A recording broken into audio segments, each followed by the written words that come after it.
Right, so as we get back into part two, we're just going to finish off this beak and then go down sort of along the back and then the wing. So we'll get our coal grey one and we'll slowly start smoothing this one out. You could use the silver grey as well in the Luminance.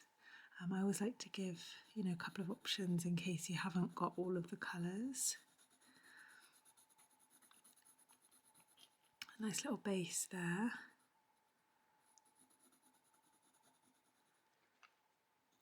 I want to make sure that this little nostril stays dark as well. So we'll grab our dark sepia and just sort of carve in that little extra detail there.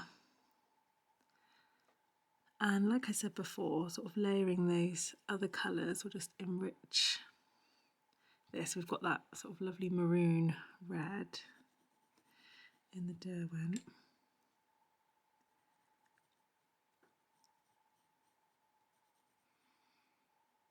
So there's quite a lot of texture on the beak when you sort of really look at it. Sort of make sure we're getting those shadows in.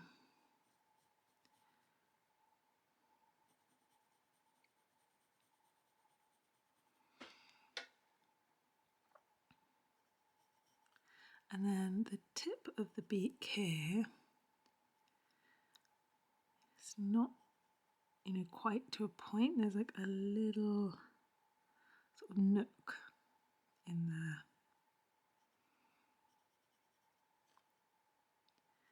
And the light's sort of coming in from this way, so we want to make sure that the top stays lighter than the underneath. I've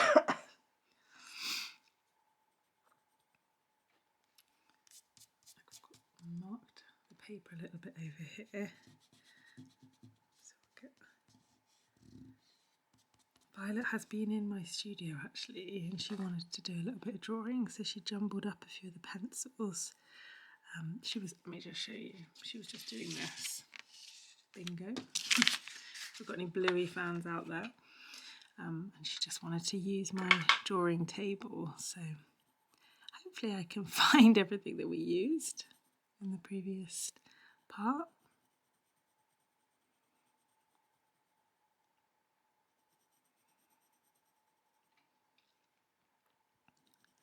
It's really nice sort of how Violet's so sort of interested in art, and it's nice to get her to sort of take a couple of moments sometimes just to slow down and colour and draw. The drawing's getting sort of much better every sort of, well, it just keeps on coming on really.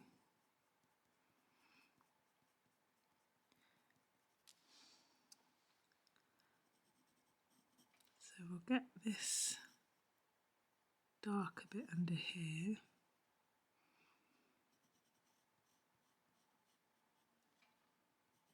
There's definitely some sort of richer blues, like a steel blue underneath.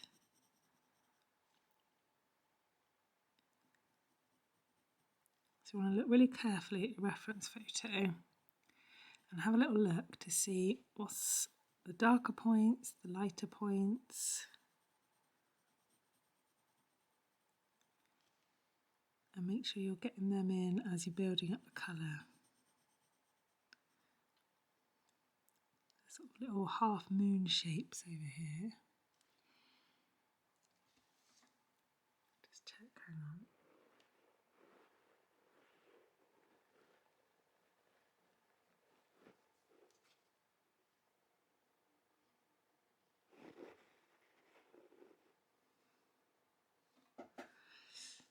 So there's a little half moon here and in there, just as it blends into the orange.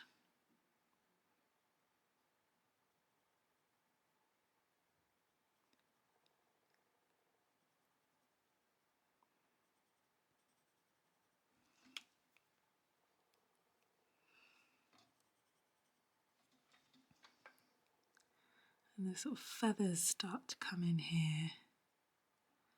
And there's a little bit of blue, so we use the turquoise in there and the walnut brown.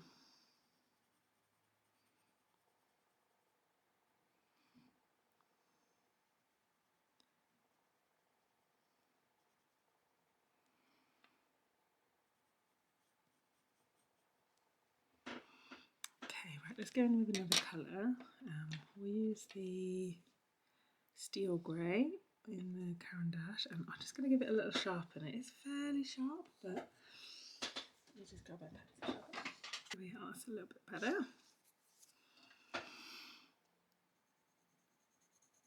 And I'm going to do a harder pressure on those dark sepia lines that I've made, and a lighter pressure everywhere else.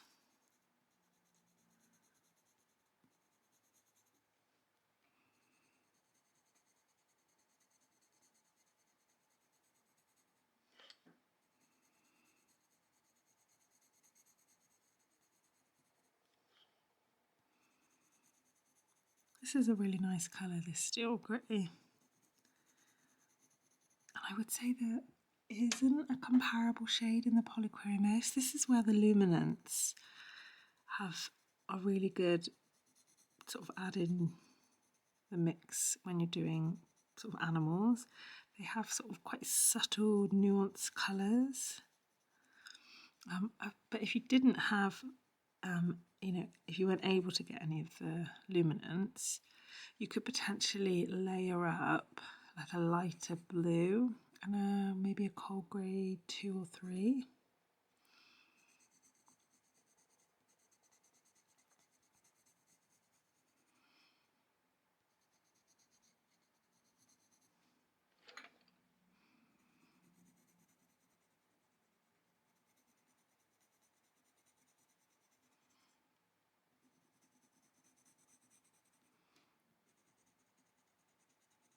And I'm doing sort of small, like elliptical movements.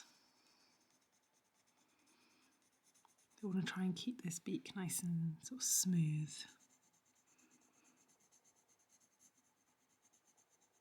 The coloured pencil is really important of sort of how you use the pencils. We're not going up and down, we're going in the direction of the fur, the feathers. The beak, we want to keep it, try and smooth out the tooth of the paper.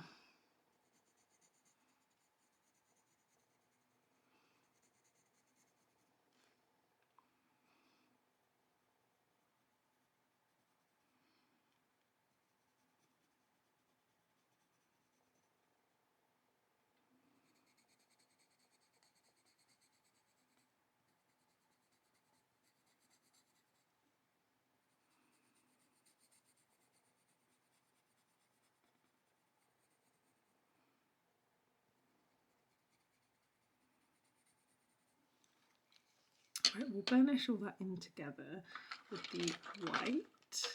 Maybe I should try the Lightfast actually. Hang on. So I'm just going to try out the Derwent Lightfast sort of burnishing, which means sort of just blending and melding all of the colours together. But you could use the Polychromos white, you could use the Caran white.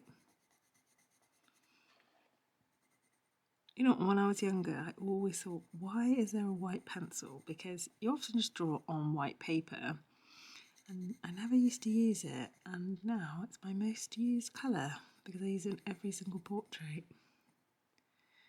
Sort of understand with coloured pencils, you need to layer and to blend them together, mixing our own colours. The whites are the perfect way in order to do that.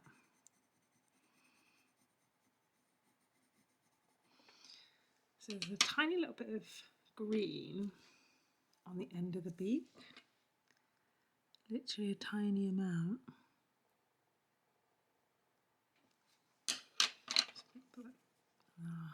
To show you with the Caran white, blending that out.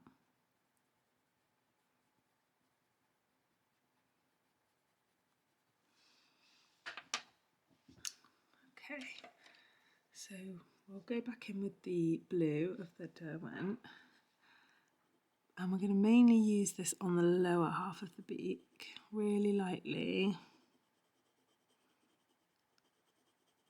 to enrich the darker pieces.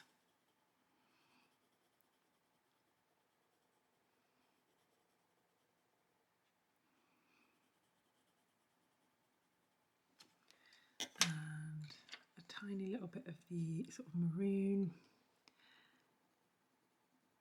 because if we layer that over the blue, that will help create that purple tone that you can see in the beak.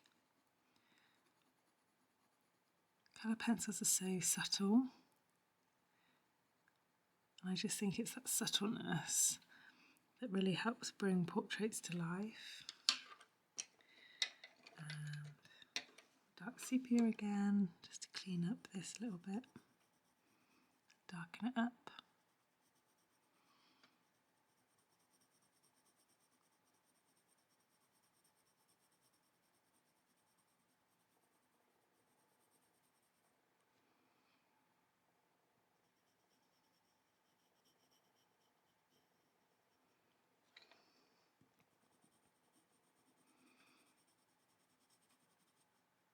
And we will go in with a black as well.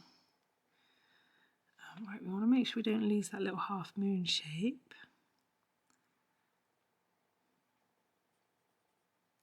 That's part of the structure of the beak. So just looking for like the little shapes of shadows and marks.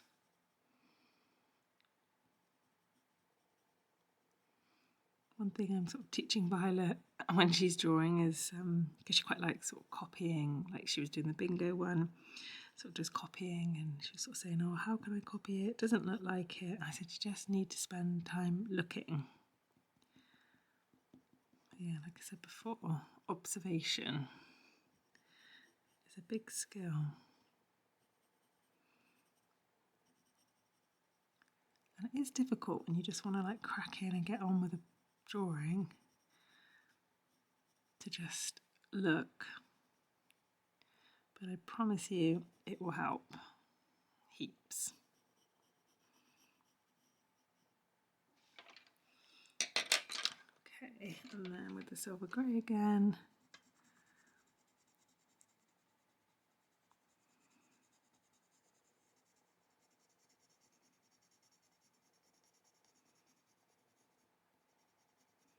Hopefully you'll be able to see now where we've laid down that blue and the purple, the silver grey over the top now. It's starting to look a little bit different in those areas.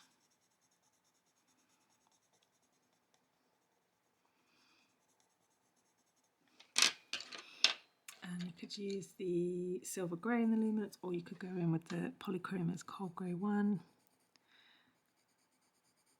to lift up the lighter areas.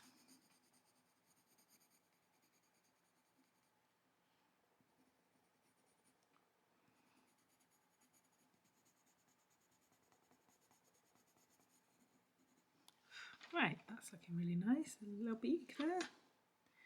So we'll get the walnut brown and we'll get some of these little feathers in.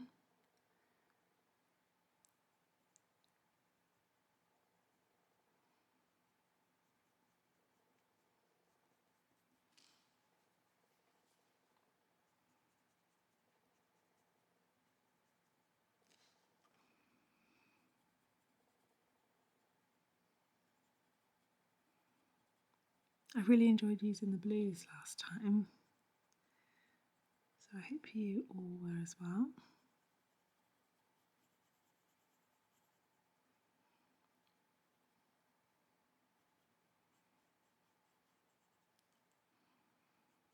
Get a bit of the turquoise in the Lightfast.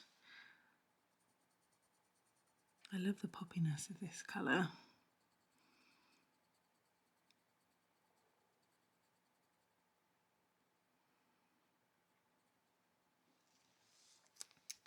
And we'll go into this little area here. This is the cheek of our little kingfisher.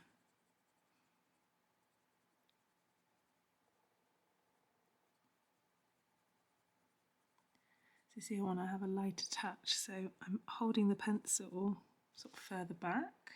Rather, if you're holding it here, you're more likely to put harder pressure on.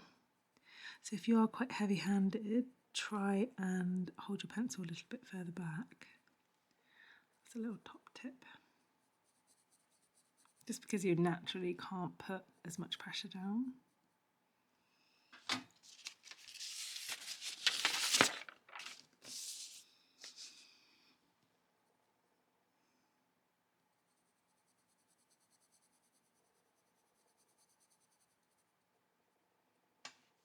Now in this section here, there's a little bit more green within the feathers.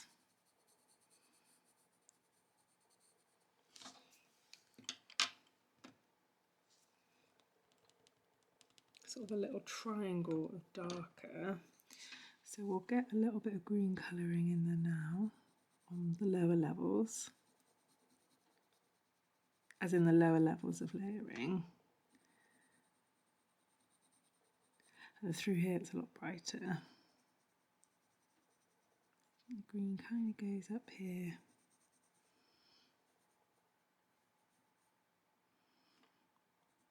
Tiny tints in there. Okay, now we'll use the darker blue just to give us some feather directions.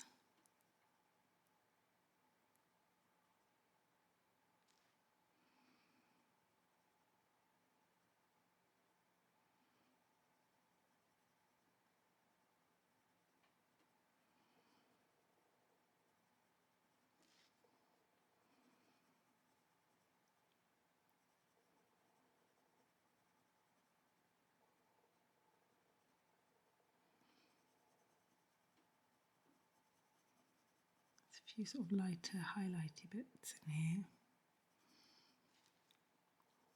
And we'll just go on the very top of the wing.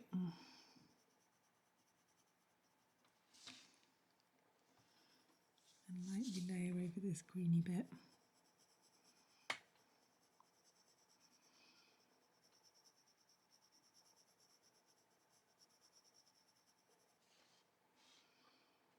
And with a slightly harder pressure now, we're going to go in and mark out some more little feather lines.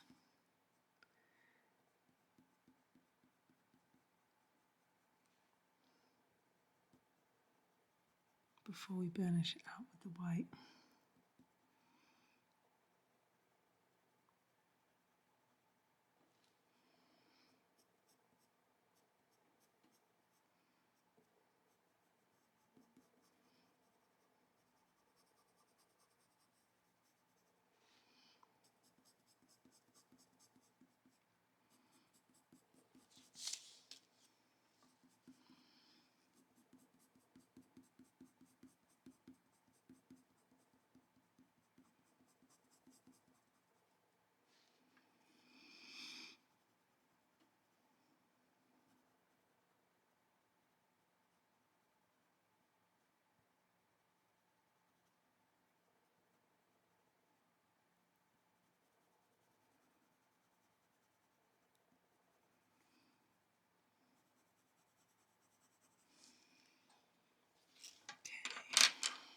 Right, let's get a bit of white in there.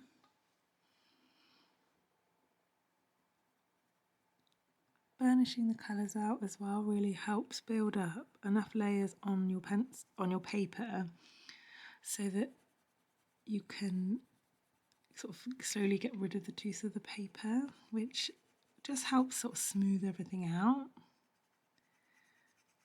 Because sometimes if you don't get rid of the paper, the drawing can sometimes look a little bit patchy in places, just where you haven't got enough layers. Maybe a little bit more sketchy, I suppose is the right word.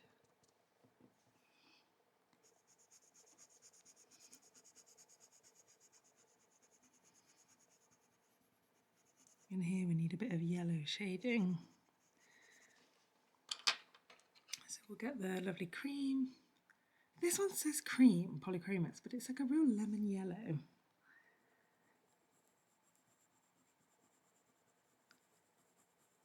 I suppose maybe like clotted cream. It's quite yellow, isn't it?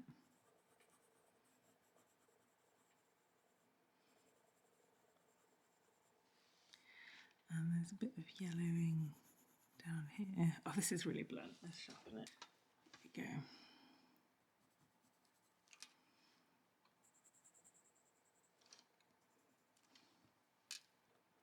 Got to be careful to lift off the graphite. See, I almost forgot again there. Just get a bit carried away.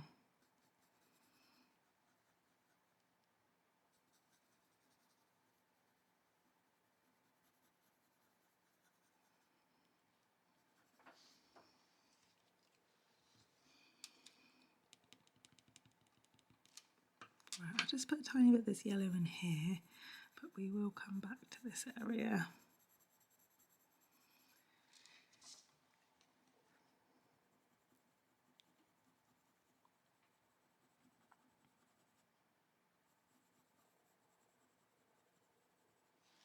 Okay, right, let's focus on this little bit. We shall use the dark sepia. This is a really dark patch here.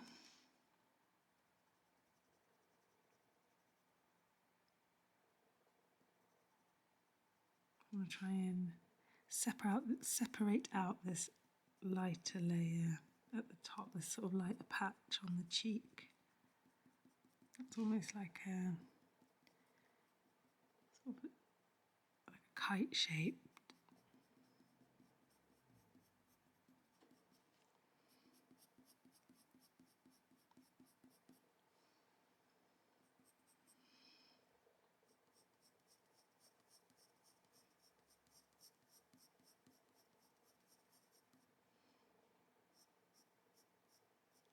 Draw some longer feather marks in.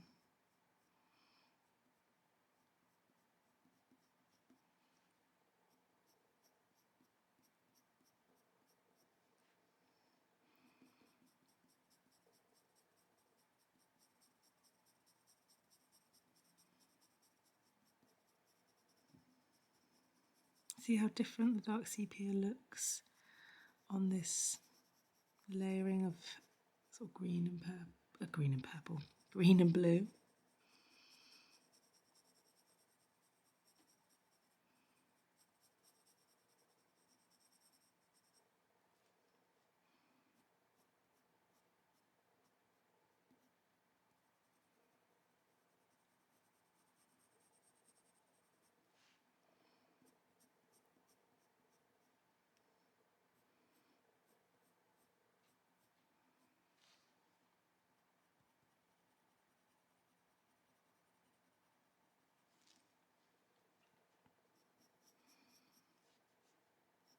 That's where all the feathers start getting quite complicated over here. So we'll just take them one at a time, sort of little patch by patch.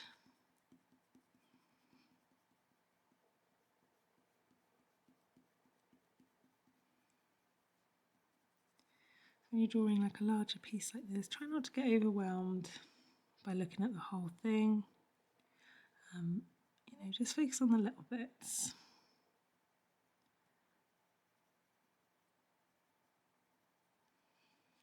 I can see a little bit more blue in the eye actually, so I'm actually going to go in. There's a colour that I always use for the eyes, but I'd like to try, which is a blue, a tiny bit of turquoise. Hardly looks like anything, but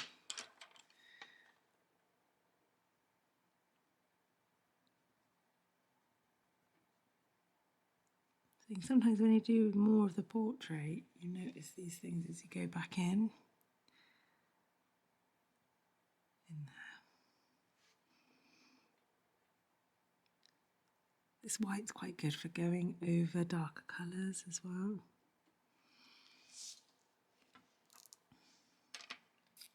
Okay, let's focus back on this one. So we've got our lovely blue again.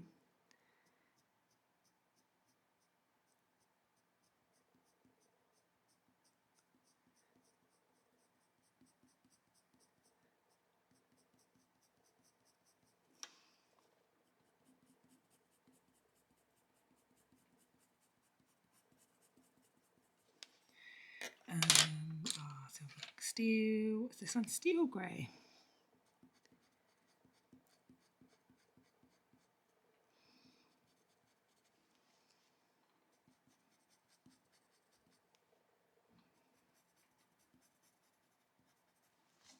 Okay, that's looking really nice.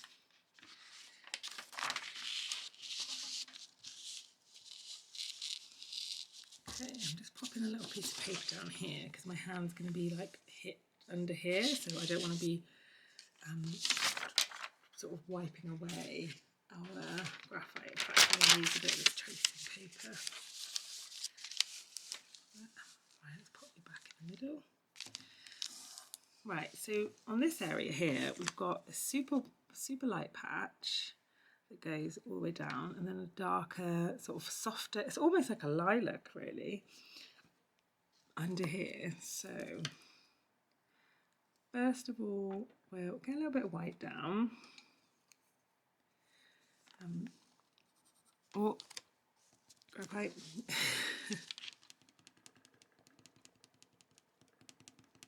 Because that will help us if we do go a little bit heavy-handed. We can always use the slice tool to pick up a little bit of the white.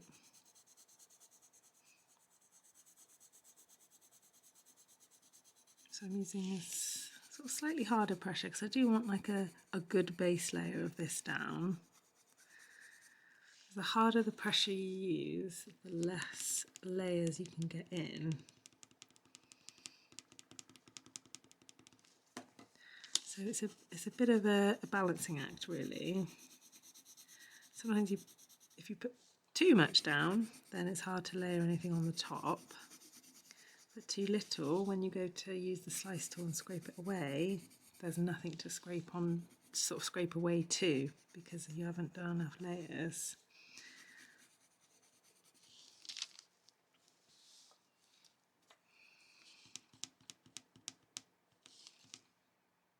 We'll go down to about sort of where the main flight feathers, I suppose, sort of begin.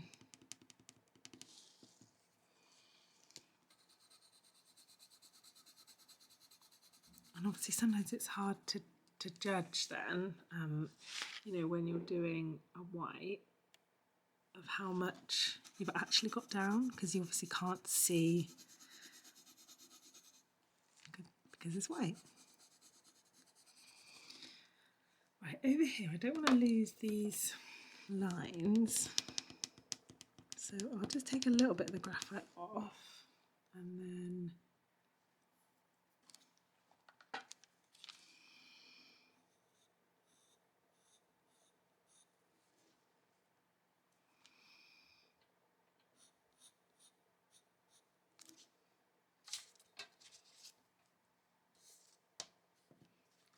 I'm going to mark in a few of these fluffier feathers.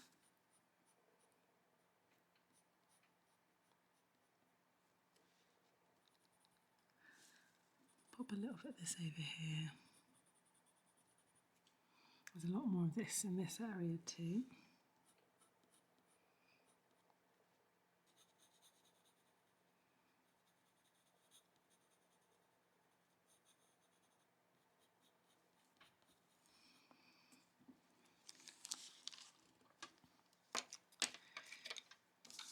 Right, we're going to plot in some of these feathers. So it's coming down here.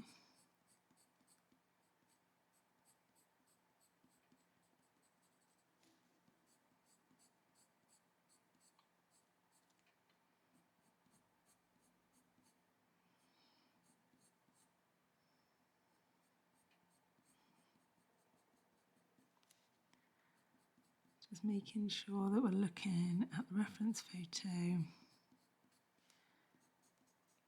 of where those graphite lines were. I'm sort of kind of mapping it out using those because I can see them sort of lightly.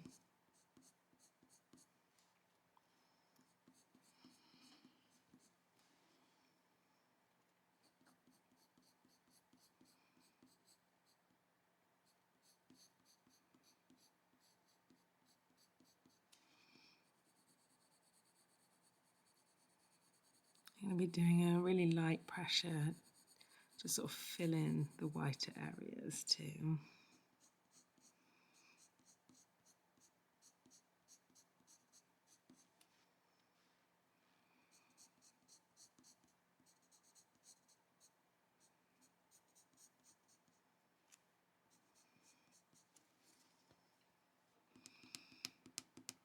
I've done a lot of graphite lines here. clearly wasn't quite sure which ones would be the most important ones to follow.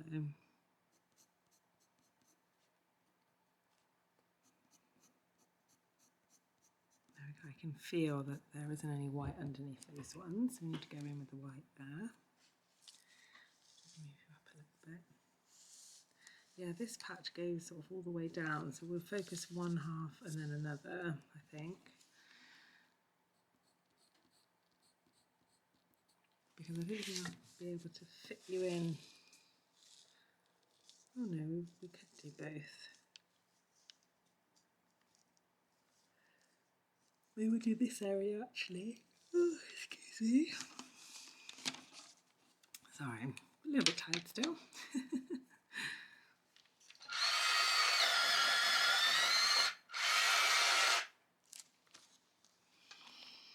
Right, so we'll diffuse these lines. And again, a little harder pressure here, just to sort of get in a layer.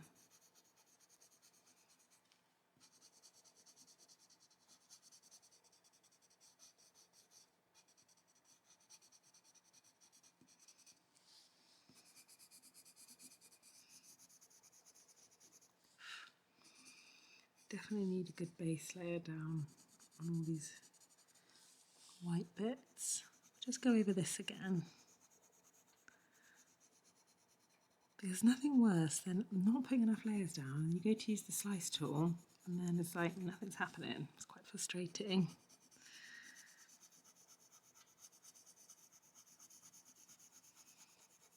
We can use it to carve out a few little highlights.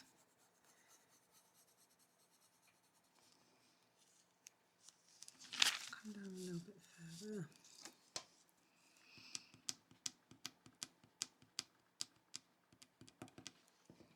So the violet grey.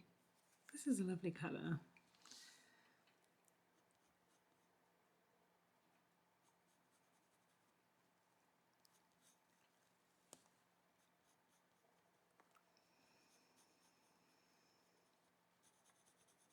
It's darker in here. And so that's like the underneath of the wing there.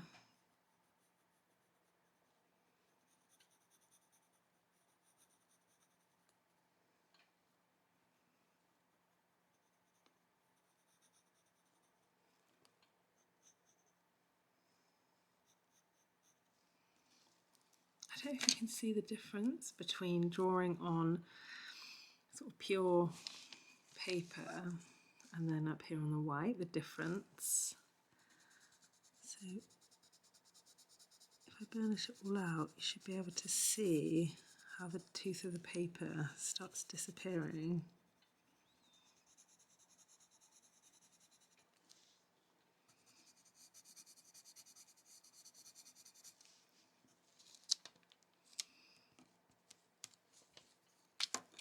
So we'll just mark out our feathers like we did before, sort of where those graphite lines that you've just rubbed out.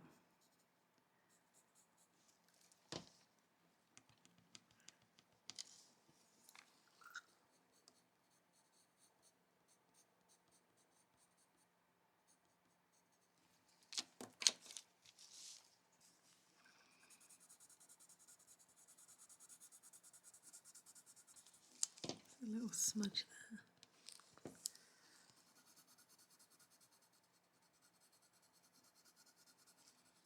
I think it might be quite helpful actually to go down a little bit further on this wing so we can do the whole thing. I think that might be the best way. Yeah, so sometimes when I'm drawing, like I do change the approach of each area. I do like working on small areas at one point. At some points, like we had the eye and the crest there, but actually for this wing, I think it's going to be better just to get this initial bit down, so we don't have sort of super detailed at the top, and then sort of we can layer up as we go, so we don't lose track of what layers we put down. And because sometimes if you are doing like a larger bit, and then you're focused up here and then you come down here and you think, oh, hang on, how did I actually achieve that look? And they can look a bit discombobulated.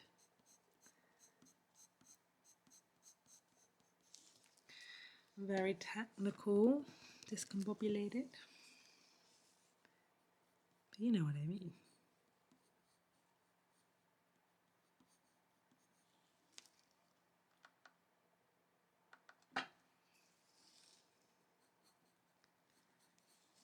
Right, we'll burnish that all out with the white.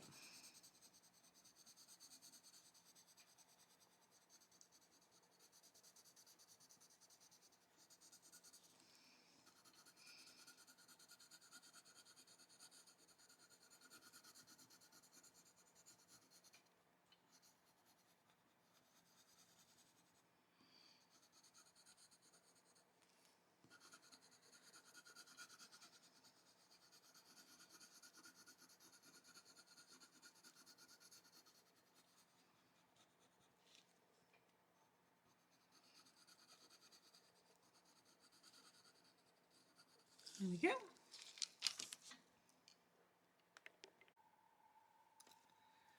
Right, so we're just finishing burnishing off all of this really sort of bright white of this section of the feathers. And I think what we'll do is we'll get in this section over here. So we'll use a tiny little bit of this lovely maroon because there's a few sort of darker feathers underneath that will help the other colours sort of pop underneath. So as we go over the top, the dark areas.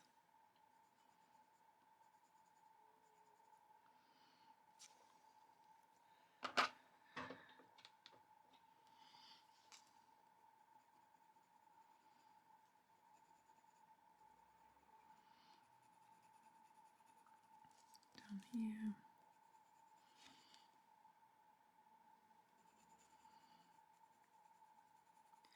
I want to try and keep all of this area sort of nice and fluffy. Look at. Let me just get it. Tracking on that. Okay, nice. So we'll go in with our violet grey. Oh, apologies if you can hear the washing machine, but it's on like every day, so I've just got to film when I can.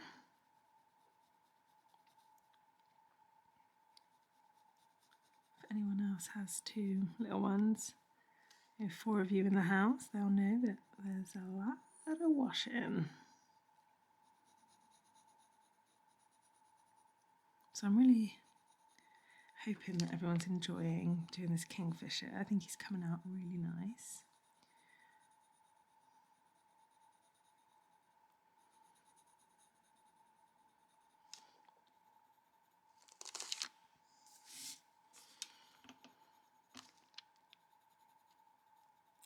So going sort of over this maroon that we've just put down. And this will help the blues over the top.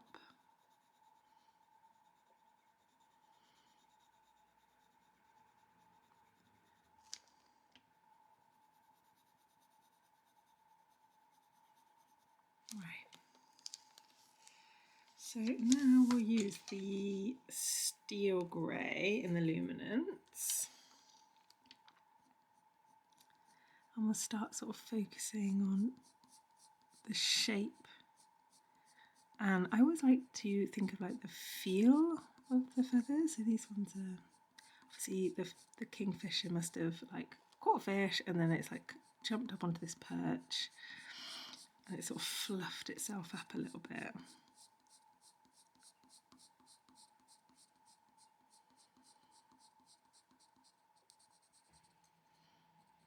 I'm imagining these feathers sort of fluffy.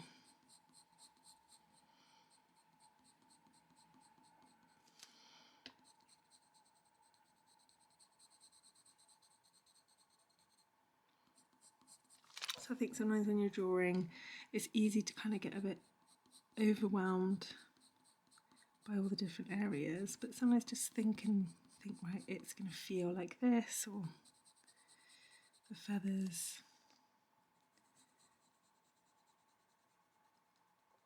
sort of coming down around here.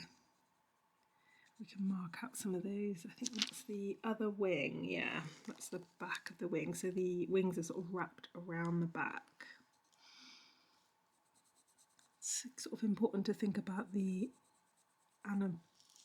anatomical way, like the bird's sort of tucked its wings around it. I'll help you when you're drawing.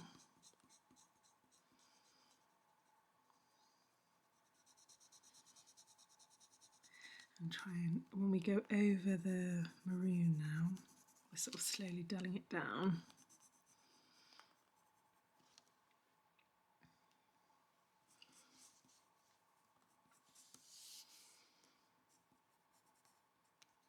And sort of marking out where those feathers are.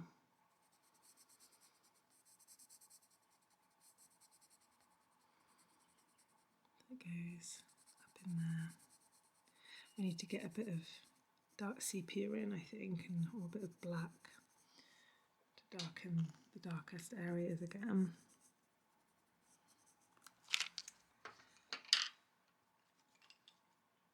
So let's get our lovely blue in.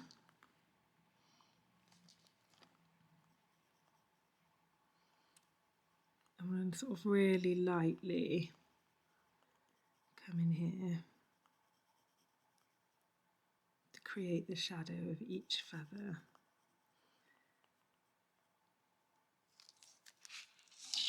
Oh, you went off the page. Apologies for that. I need to make sure I'm keeping an eye. No good if you can't see what I'm doing.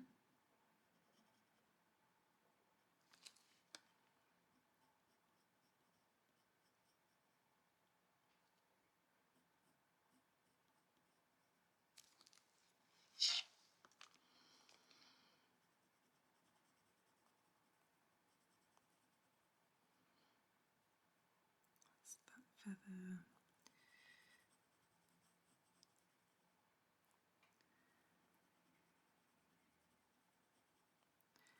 The feathers definitely have sort of segments to them. So on this side it's a bit lighter than in here. And then we've got another, you sort of can see the flight feathers a little bit more easily.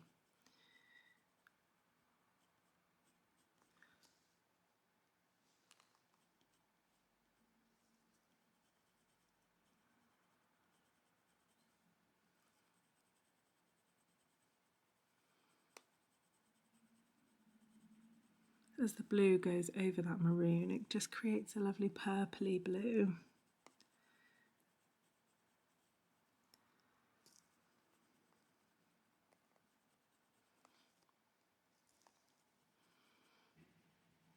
We don't want to be able to see that red on the end drawing, so make sure that we're blending in where we've drawn it.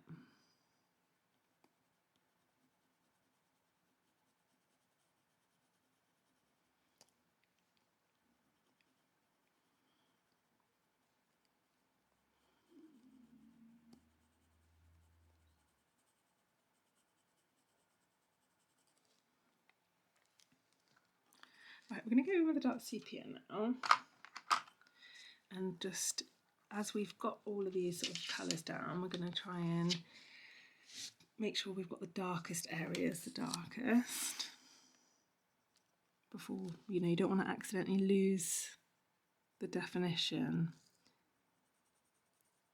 if you get a bit carried away, which I often do.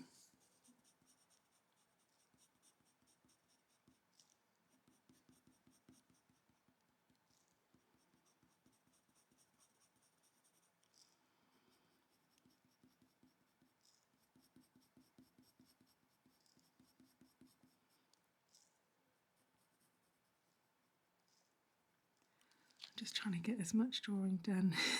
This little snippets of time. So Willow's sleeping at the minute. She's doing so well. She's going to be one soon.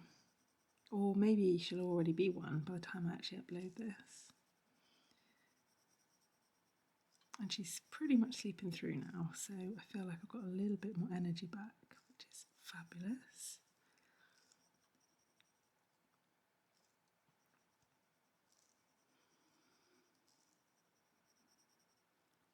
See, I'm sort of trying to focus on making sure we've got the definition of those feathers. We do sort of each one of these flight feathers.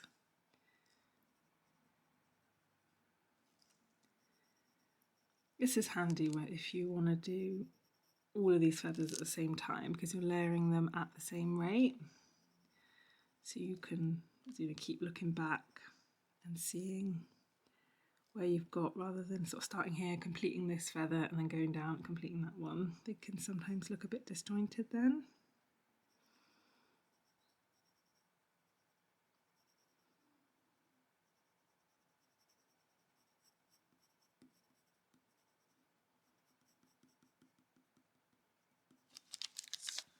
Okay.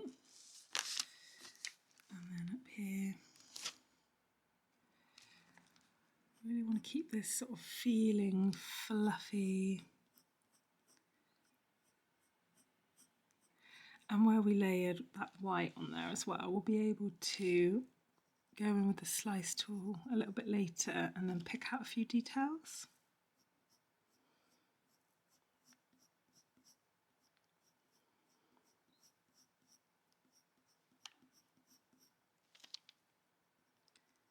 Sometimes before the slice cut tool it can look a bit not quite right, but you just got to trust the process.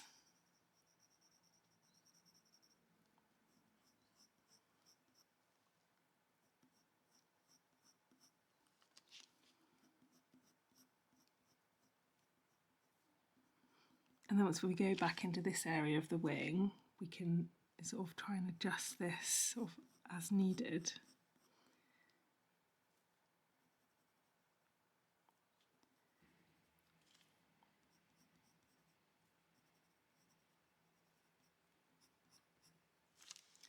There's a few darker marks in this little triangle here that I'll just get in whilst we've got the dark sepia in our hand.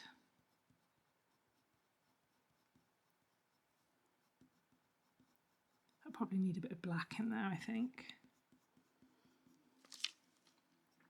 because the dark sepia is sort of like a really, it's like a dark, almost like a charcoal, I suppose. Okay, right, we're gonna put a little bit more blue in here. I might need another colour actually. I'm gonna have a look at the Polychromos.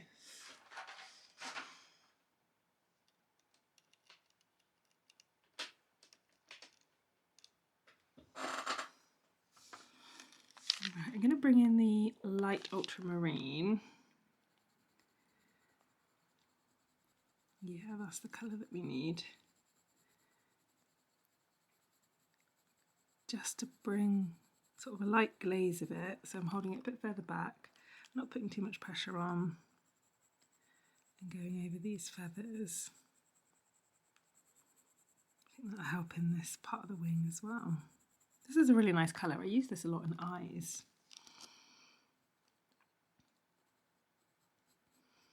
It's like the perfect one to add in, and with the earth green as well, this one. I use that one a lot in eyes.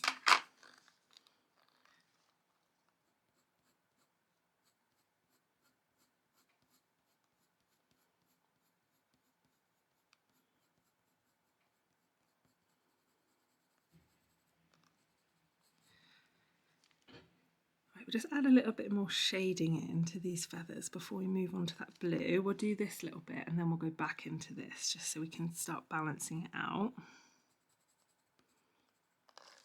So I can see, where's that lovely blue? This is the Derwent blue.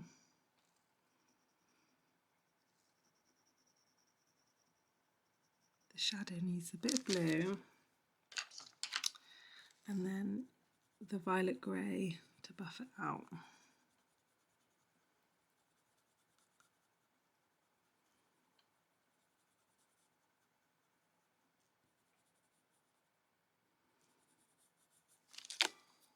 A bit of blue.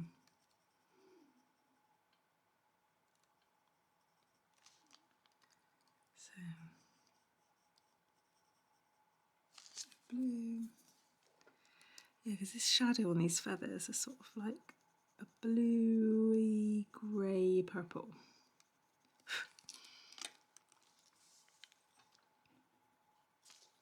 Blue.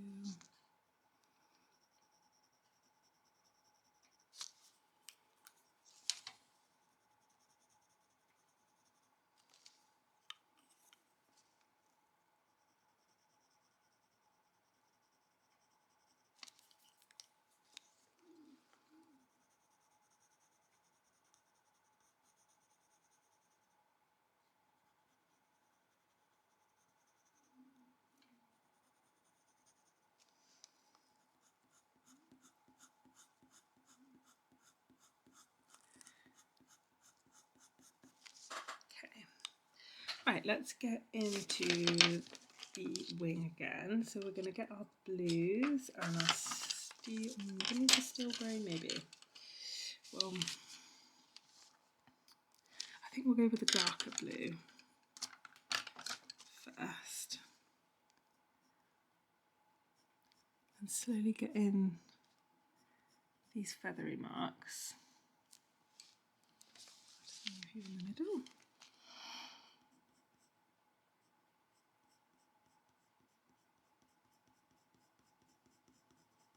And again, you know, this area here, you know, where we've gone in with the slice tool, that'll be really useful to pick out some of the super bright sort of highlights of this lovely Kingfisher. Well, the reference photo was from a lovely photographer on Instagram called Caran. So I'll make sure I link her down. I just swap the batteries there. Yeah, so I'll make sure I link her down below. Her photographs are really lovely. And if you do, you know, a little thing to know about using images from Instagram to draw or whatever, if they're just for your personal use, you know, you're not going to put them on social media, they're just for like building up your portfolio, then to be honest, you can just draw whatever. But if you are going to post it and, you know, say I've used this photo and, you know, you don't want to make it look like and pass it off as your own photo, because you know, a lot of photographers on Instagram, it's their side projects, and you know, they totally deserve to like have that recognition. And obviously if you're a professional artist, you can get into trouble for that. It does not look very good, because you're obviously taking someone else's work. Sort of, you know, someone might think that you've taken that photograph. So yeah, most photographers are really nice if you just ask them, and then you can just, you know, say if you posted it on your Facebook or your Instagram or something, you can just say, this lovely photographer, let me use their work.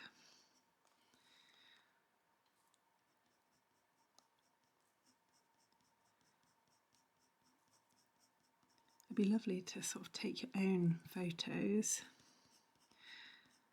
and work from your own references. I do love if I get to meet, say if I'm doing a pet commission, I get to meet them and I take my own photos. But sometimes if I take a photo of a dog, it's not a true representation, or I haven't quite caught their character, because you know, the owners will always know, you know, the dog's best look, or you know, what's the true portrayal of them. So sometimes I've gone out, taken a load, and we've picked them, or they haven't been quite right, and we've tried again.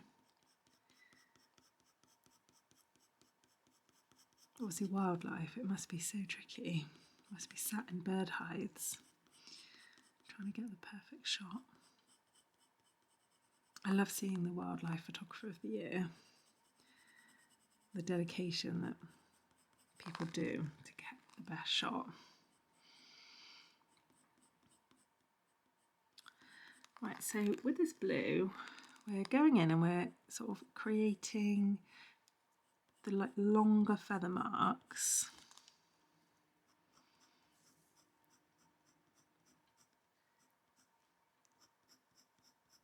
We're just looking at the reference, looking where those really big highlights are. And remember, we can use the slice tool afterwards to pick out the highlights, because remember we got the white and we did a nice layer there. If you feel like, oh, actually, this is definitely needs to be white, white, white, just go back in and give it a little extra layer of the white, like this. You could even get your cold grey one or your silver grey. What's the cold grey one? That one.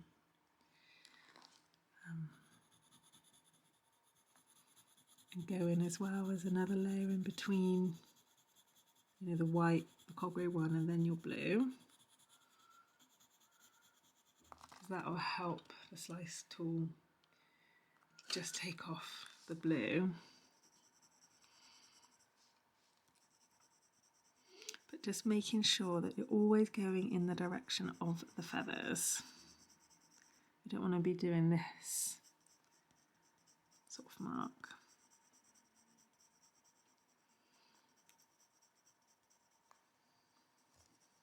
Because even though we're sort of blending all the colours together, it will be obvious if you do them in the wrong direction.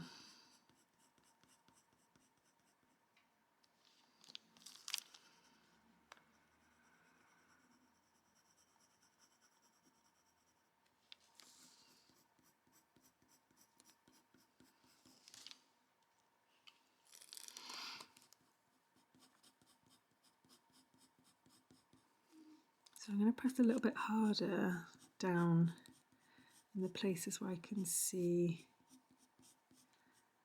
more richer blue.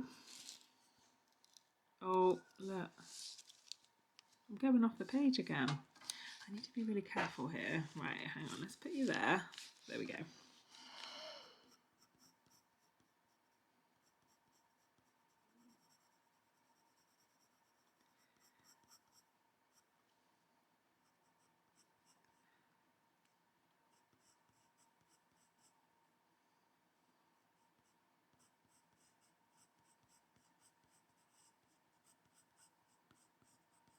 Sort of looking for these sort of triangles, really skinny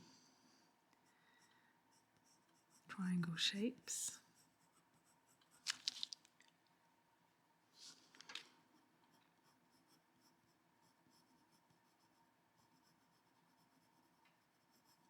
We're going to go back in with the turquoise in a little bit. A little bit more defined down here, so a little bit easier to go in on.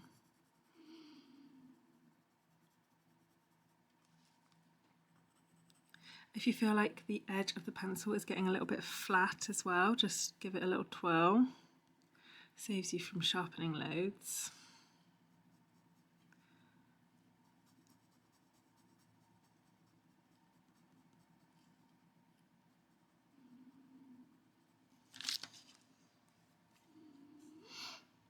Right, this wing comes around here, and then we've got lots of feathers here. Let's just mark this bit out so we don't get lost. Just looking at that reference photo for the shape. Obviously these are laying over the top of those, so it's important that we be mindful of that. And there's no white in there, I can feel it on the paper, so we'll just make sure we've got a nice layer in here.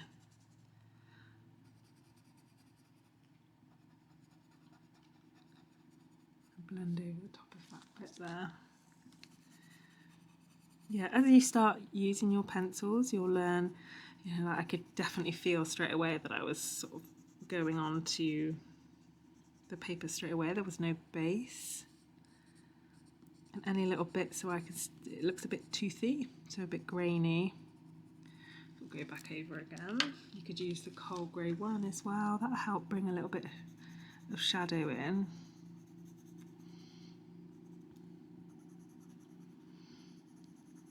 Very, very subtle.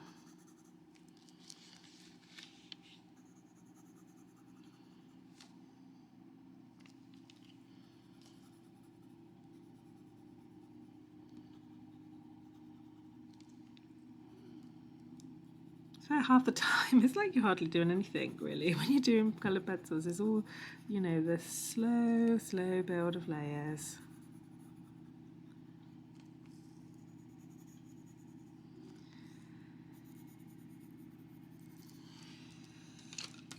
Okay, back in with the blue, the Derwent Lightfast.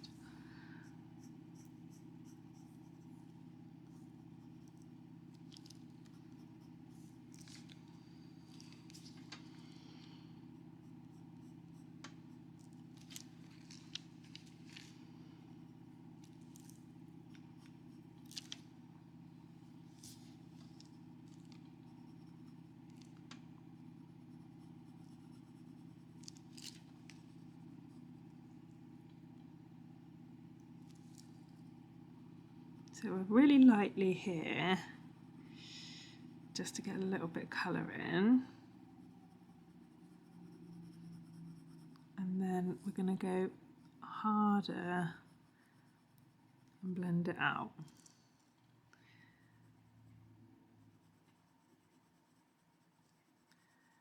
There's definitely like a darker shadow, but in the same colour here. And then this bit's a bit darker down here.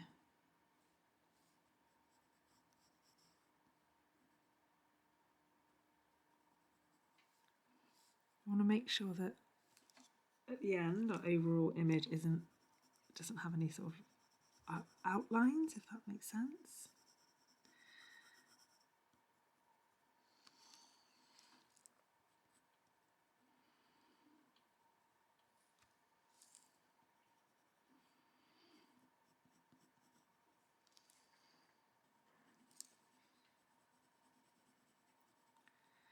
Fill in the lovely blue colour.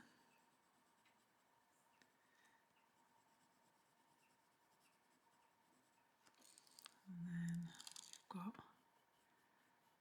the shading here. And then it comes round here.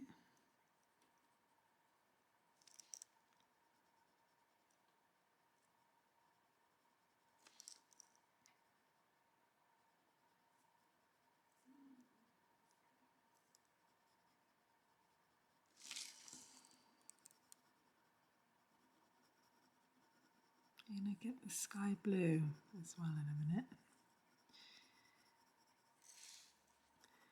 So we're going to do a really light glaze now over the most of the wing.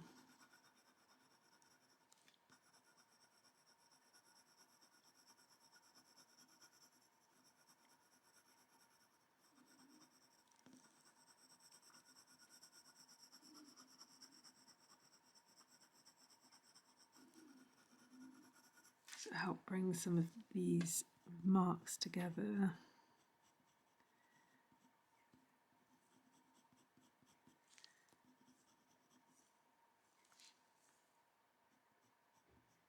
That one's gone a little bit fuzzy, so we'll just sharpen that up again. And I can see the lines of the actual feather here.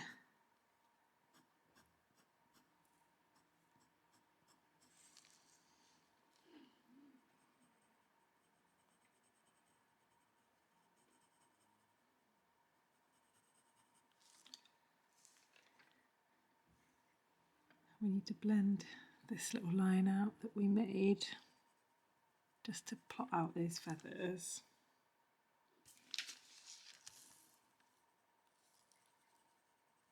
because we don't want it looking too much like a line.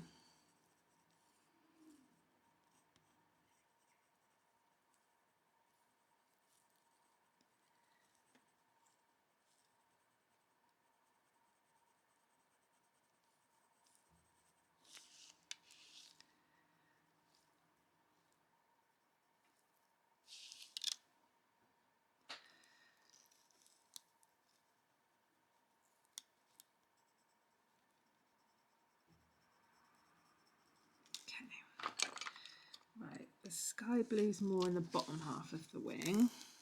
I'll just give it a little sharpen.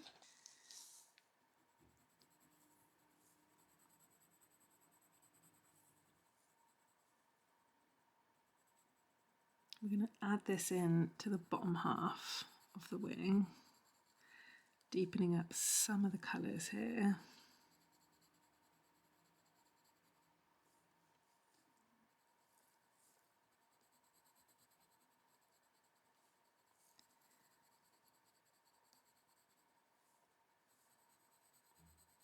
So you can do an action called glazing, where it's really light, and then also a little bit harder pressure to help you carve out some of the shapes, and that'll all help blend and meld all the colours together.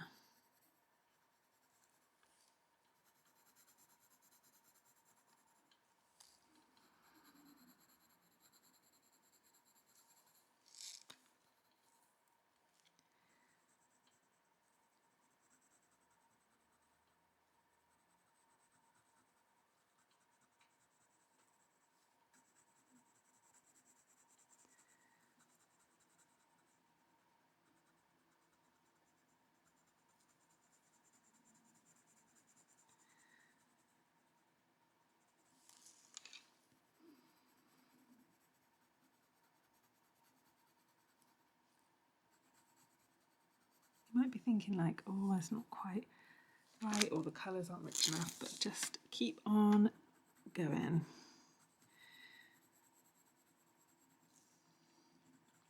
Colour pencils are really slow, and you've got to take the time and patience to layer all these colours up.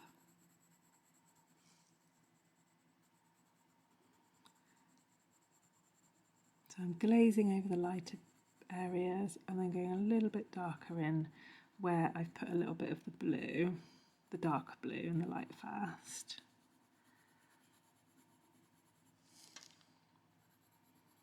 This definitely needs a black in it now, but we'll do that afterwards.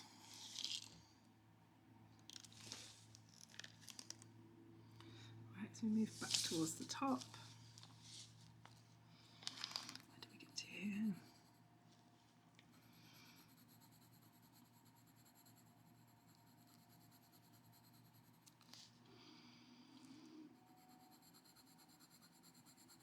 I'm having to put harder pressure at the top here because there's quite a few layers now.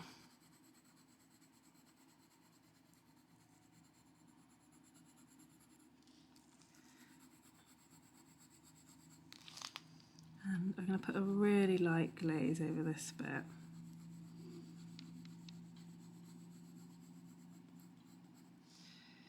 Okay.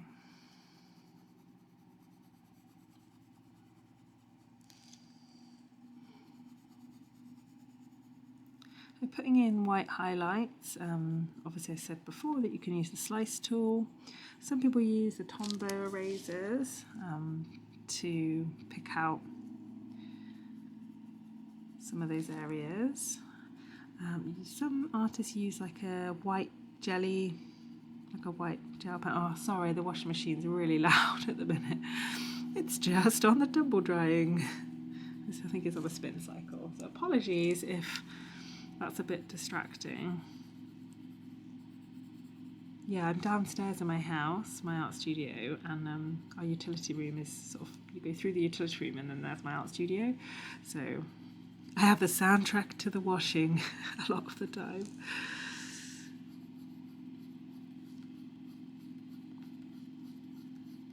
Let's get that blue in there.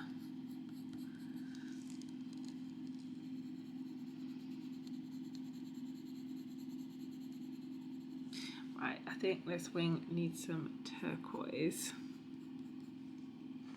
I love this colour. It's really nice.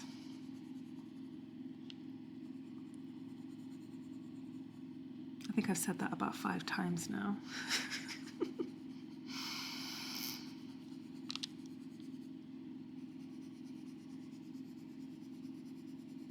I've never really got on with the Tombow eraser. Maybe it's the paper type. I feel like it might work better on a smoother paper, but I could definitely try it here and see how we go. I do use my electric pencil sharpener, eraser to pick out, especially like little zip, zip, like little highlights. So maybe I could show you a few different techniques here.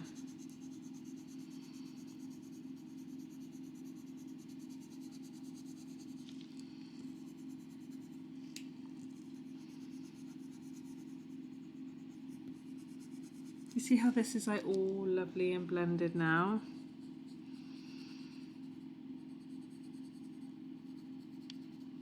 But you can still see a little bit of juiciness here.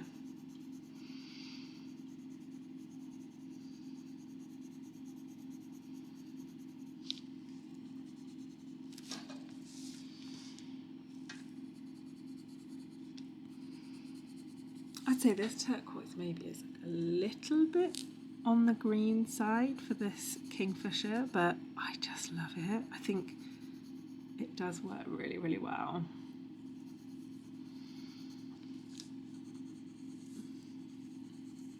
And the thing is though, when you're drawing, it's not about the exact match of colours, it's about the tone and the values. That is the most important. You know, you could draw a tiger and you could draw the tiger blue or purple, for instance, but it could still look realistic as long as you've got the right values. Obviously, that isn't a purple or blue tiger, but you know what I mean. Like it'll still look like a tiger.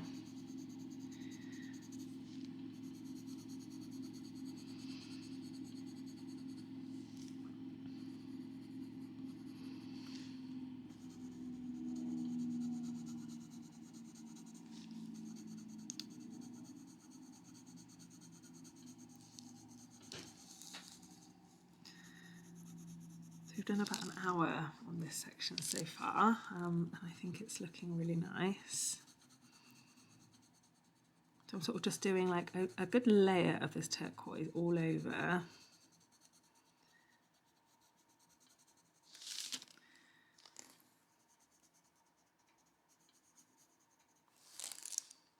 And then once we're at the point where we've got rid of most of the tooth of the paper, we can go in and start erasing little bits. Right, I'm going to go with a black there because that it does not look right. It's much, much darker than that. Oh, there we are, washing machine stopped.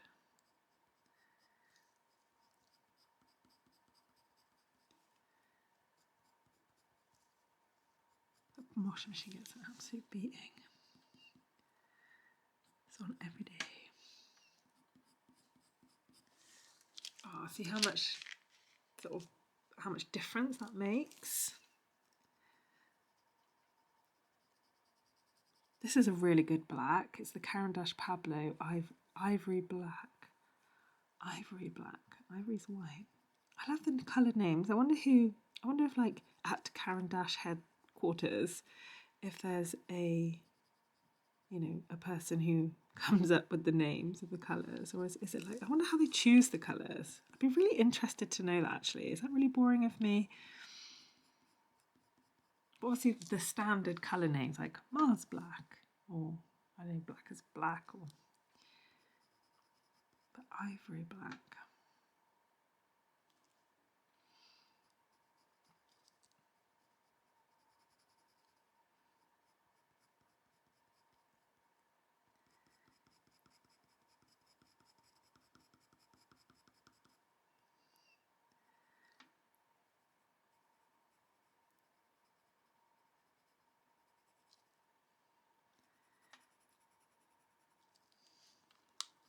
So we can use this black now to sort of push into the blue to create some like little feather marks at the edge.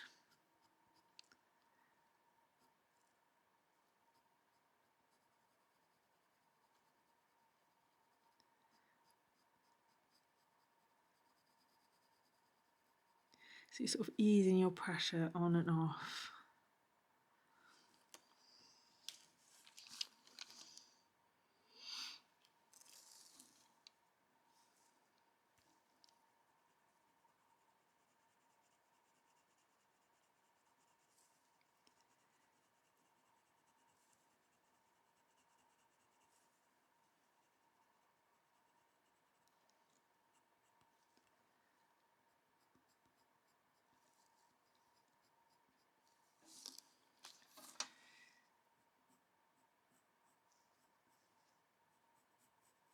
Sort of wetter feathers. You can pick out a little bit around here.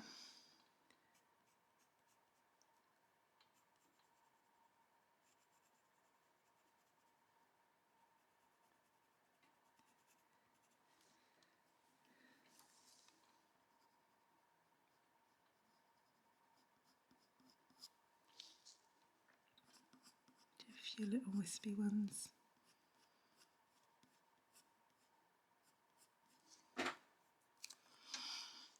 Get a little bit more violet grey in here because I can still see quite a lot of toothiness.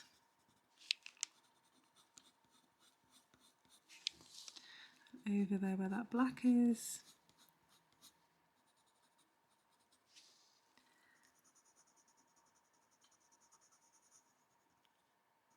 Just sharpen up some of these feathers a little bit more. Sometimes when you're blending they can sort of get a bit, what's the word, like mushy? You know, I love a technical word.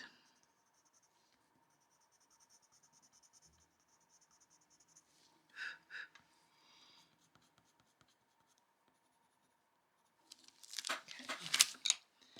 And then I think I put most of the sky blue down here. You know what, those Lightfast were really nice blending that out. But I'm going to put a little bit up here too. I think it needs it.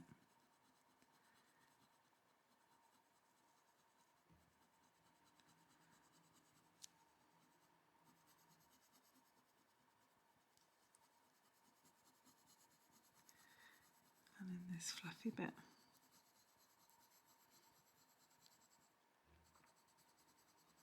Okay, we'll just go back in with the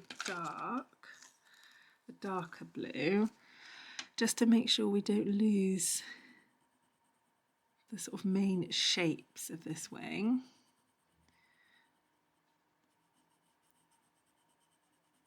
I know you're thinking you can't see all of those little feathers, but don't worry, they are coming.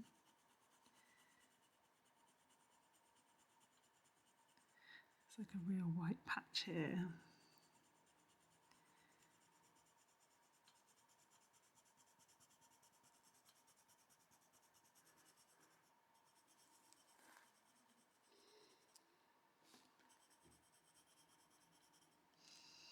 And then down on this side.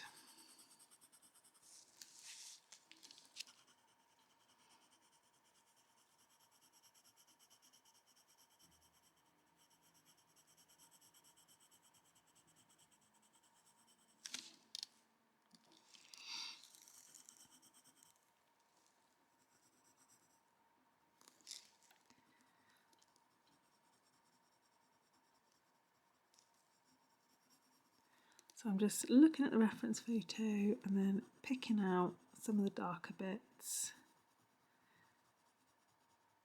and then just going over, making sure that we're flattening the tooth of the paper, ready to pick out some of the highlights. I normally do the highlights at the end, but makes sense to do them now. And once we've done the highlights, should be most of this wing finished.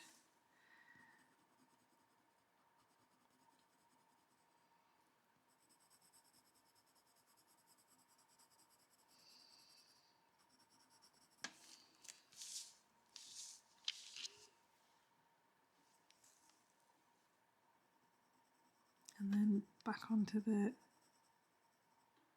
sort of the flight feather. Oh, this is the back. Obviously, this is the back. Yeah, that's obvious. Maybe I'll cut that out.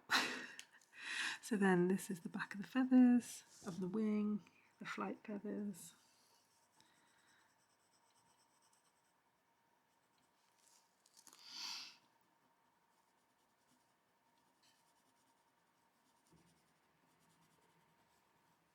There's a lot of backwards and forwards with coloured pencils. You go over the same area a lot.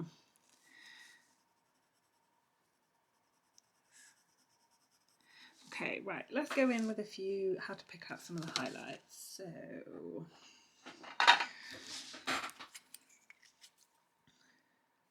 I love the slice tool.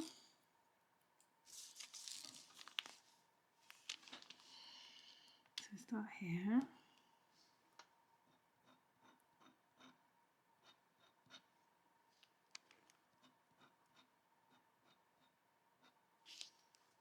See how sort of subtle it is?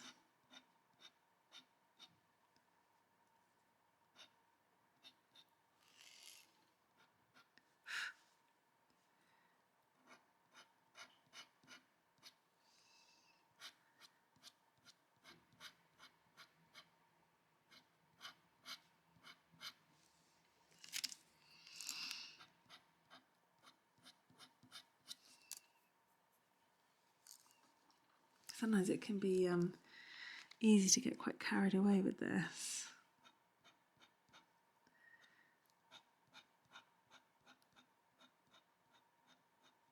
So using, can you see the little edge there?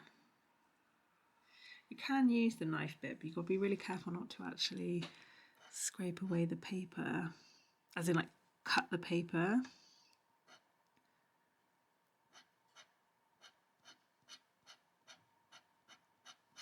And then all the little dusty bits, I just have a fluffy, like a watercolour, big fluffy one. You could use a makeup brush, just anything fluffy that was nice and soft for the paper. Let me try the Tombow. Loads of people rave about this, but I've never been able to sort of really just rub away the... Okay.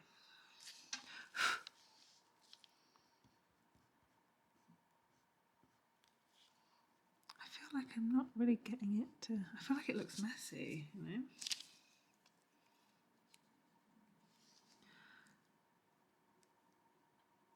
Maybe we've got to press quite hard. I mean, it is getting it off because you can see it on the end. Maybe this particular paper type. So this is the Saunders Waterford. Ooh, sorry, wibbly. Hot press. Maybe that would probably work really well on graphite, like drafting film. Not graphite, drafting film.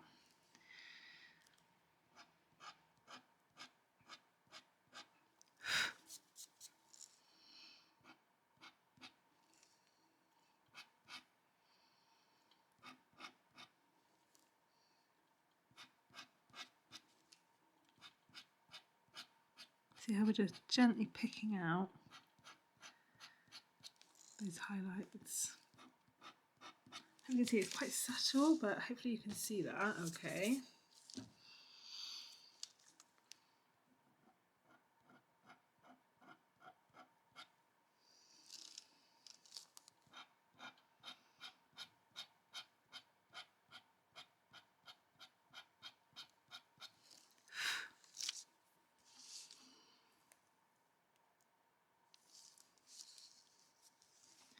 And then once you've done a little bit, you can go in with some other colours, because obviously you can go back in and then, you know, or if you feel like you've scraped too much, you can go and then fill it back in again.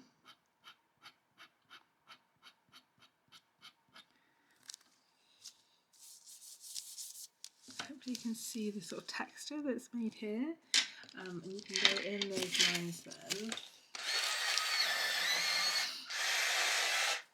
with a white to help lift them even more.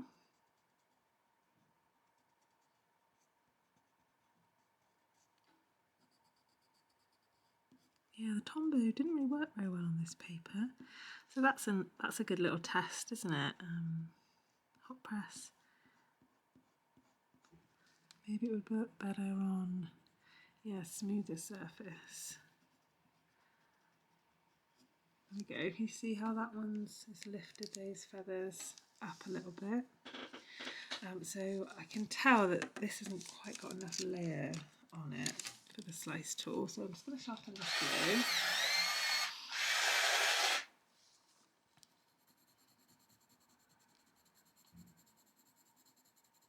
I just need to go on a little bit harder to give the slice tool something to scrape off.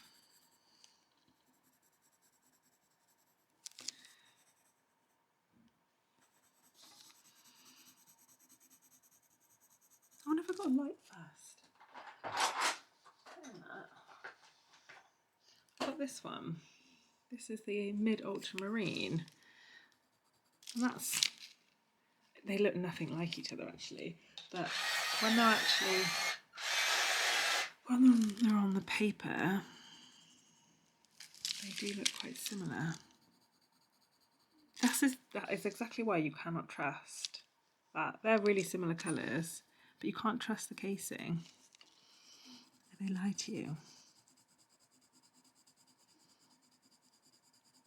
So it's really important to swatch out a lot of colours.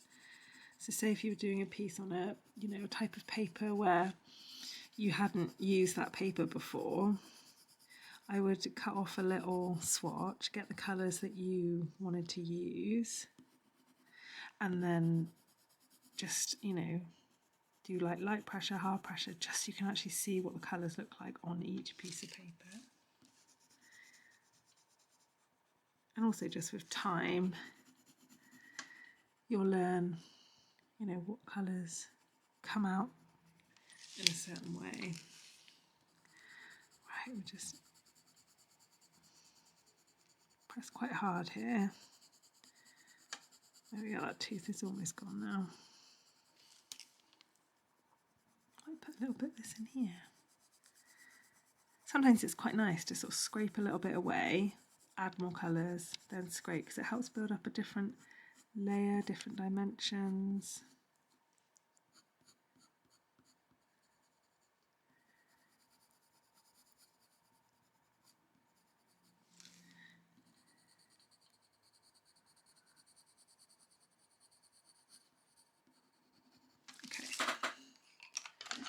Once we've scraped, we'll go in with the turquoise again.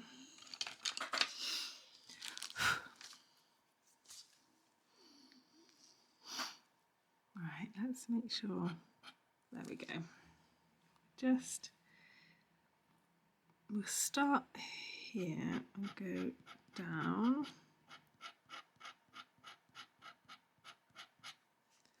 And as you scrape away, you'll get different colours coming through where we've layered them differently underneath. You can see all the little dusty bits coming up. That's everything that we're scraping away to create a nice texture.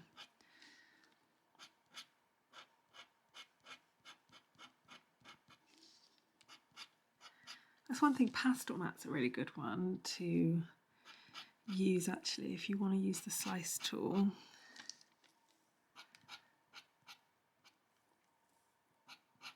That scrapes away quite nicely. You don't need as many layers, though pastel mat absolutely eats your pencils because it's such a rough texture.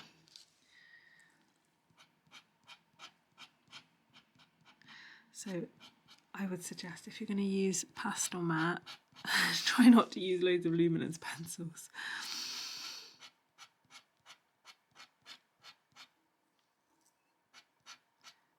Just because the Luminance ones are so expensive.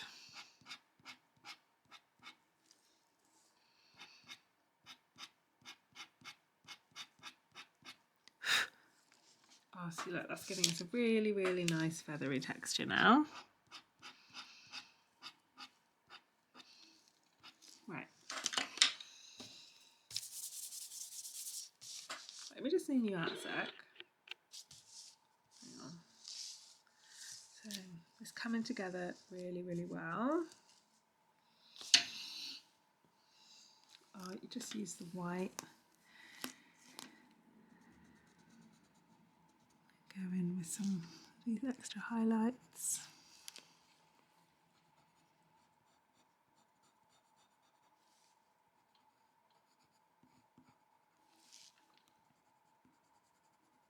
Could use a jelly roll pen. Shall I grab one just to show you what they're like?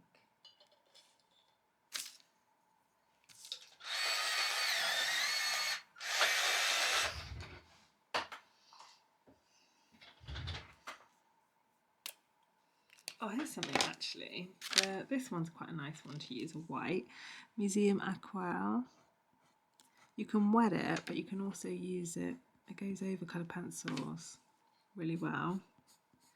Because that's with colour pencils, quite hard to get white on top of other colours. But this one works quite well.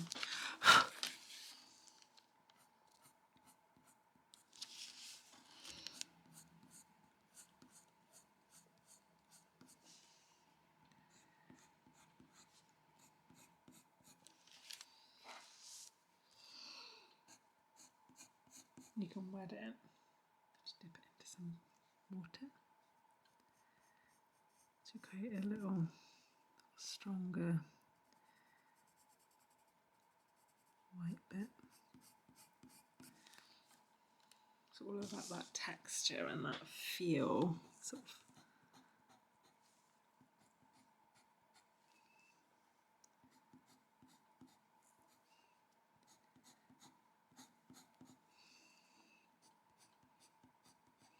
That's the difference between really good quality paper and sort of cheaper stuff, is the amount of layers you can put on. And you're not going to damage the paper. Because it'd be awful if you're just at the last little bit of a piece and then, you just needed to layer up a few more colours. And then, your paper ripped. Oh, I'd be gutted.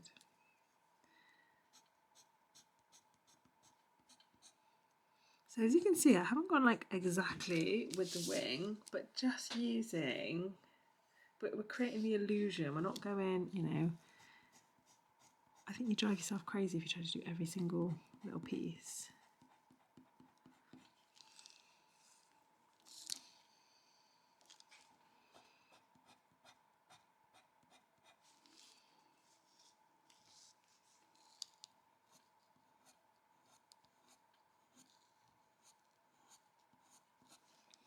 There we go. Right, so there's the wing done. That probably took about maybe 2 hours, maybe an hour and a half. I'll see when I look back. So next time we have done the wing, the back, and we shall start on this piece here. So the Kingfisher's right hand side wing. So yeah, looking really good. Right, see you in the next one. Toodaloo.